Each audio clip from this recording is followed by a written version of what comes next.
বন্ধুরা, আজকে আমি ভেন্ডির এমন একটা রেসিপি নিয়ে চলে এসেছি।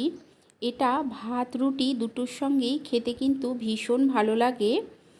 একদম আলাদা রকমের একটা রেসিপি, আর খুব অল্প সময়ে এটা তৈরি হয়ে যায়। এই রেসিপিটা আপনারা যদি একবার এইভাবে বানিয়ে খেয়েছেন, দেখবেন যে এটা খেতে কতটা সুন্দর হয়। এমন অনেক বাচ্চা আছে যারা কিন্তু ভেন্ডি খেতে চায় না, এইভাবে বানিয়ে দেখবেন তারাও কিন্তু ভীষণ পছন্দ করে খাবে। ভেন্ডিগুলোকে আমি প্রথমে ভালো করে ধুয়ে নিয়েছিলাম। ধুয়ে নিয়ে একটা শুকনো কাপড় দিয়ে খুব ভালো করে মুছে নিয়েছি, তারপরে কাটছি। ভেন্ডি সব সময় কাটার আগে ভালো করে পরিষ্কার করে ধুয়ে নেবেন, তারপরে একটা শুকনো কাপড় দিয়ে মুছে নেবেন। এতে কি হয়, এর মধ্যে যে পিচ্ছল ভাবটা থাকে সেটা কিন্তু অনেকটাই কমে যায়। দেখুন, সমস্ত ভেন্ডিগুলোকে এইভাবে ছোট টুকরো করে কেটে নিতে হবে। এখানে সমস্ত ভেন্ডিগুলোকে দেখুন আমি রেখেছি কেটে। এখন এটা সাইডে রেখে এখানে নিয়ে নিচ্ছি দেখুন একটা ডিম। আপনারা যদি মনে করেন যে বেশি পরিমাণে বানাবেন, সেক্ষেত্রে আপনারা ভেন্ডির পরিমাণটা আর ডিমের পরিমাণটা দুটোই বাড়িয়ে দিতে পারেন।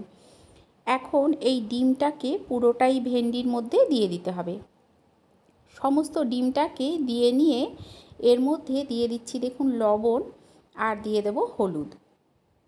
লবণ আর হলুদ দিয়ে হাতের সাহায্যে ভেন্ডিটাকে খুব ভালো করে এই ডিমের সঙ্গে মেখে নিতে হবে। দেখুন, সমস্ত ভেন্ডিটাকে আমি খুব ভালো করে ডিমের সঙ্গে মেখে নিচ্ছি। লবণ হলুদ আর ডিম দিয়ে মেখে এটাকে আমি সাইডে রেখে দেব। ততক্ষণ অন্যদিকে আমি দেখুন একটা প্যান বসিয়ে দিয়েছি, এতে দিয়ে দিচ্ছি কিছুটা সর্ষের তেল। সর্ষের তেলের জায়গায় আপনারা সাদা তেল দিয়েও এই রেসিপিটা করতে পারেন। তেলটা গরম হয়ে গেলে এখানে দিয়ে দিচ্ছি একটা মিডিয়াম সাইজের পেঁয়াজকে আমি কুচি করে নিয়েছি সেটা। পেঁয়াজটাকে দিয়ে তেলের সঙ্গে ভালো করে মিশিয়ে নিতে হবে। তবে পেঁয়াজটা কিন্তু খুব বেশি লাল কিংবা কড়া করে ভাজার প্রয়োজন নেই, হালকা নরম হলেই হবে। দেখুন, পেঁয়াজটা হালকা নরম হয়ে চলে এসছে, ঠিক এই রকমই হতে হবে। এর থেকে কিন্তু বেশি ভাজার প্রয়োজন নেই। এই রকম হালকা নরম হয়ে আসলে দিয়ে দিতে হবে সমস্ত ডিম লবণ হলুদ মাখিয়ে রাখা ভেন্ডিটা। ভেন্ডিটাকে দিয়ে পেঁয়াজের সঙ্গে খুব ভালো করে দেখুন আমি মিশিয়ে নিচ্ছি। এই সময় গ্যাসের ফ্লেমটাকে প্রথমে আমি কিছুক্ষণ মিডিয়ামে করে দেব। মিডিয়ামে করে এটাকে খুব ভালো করে মিশিয়ে নিতে হবে। সমস্ত ভেন্ডিটাকে মিশিয়ে নিয়ে ঢাকা দিয়ে কিছুক্ষণ হতে দেব। কিছুক্ষণ পর ঢাকাটা তুলে একবার ভালো করে দেখুন আবার মিশিয়ে নিচ্ছি। ভেন্ডি কিন্তু ভীষণ নরম সবজি, এটা কিন্তু হতে খুব বেশি সময় নেয় না, অল্প সময়ের মধ্যেই তৈরি হয়ে যায়। ভালো করে মিশিয়ে নিয়ে ঢাকা দিয়ে আরও 2 মিনিটের মতো আমি এটাকে হতে দেব।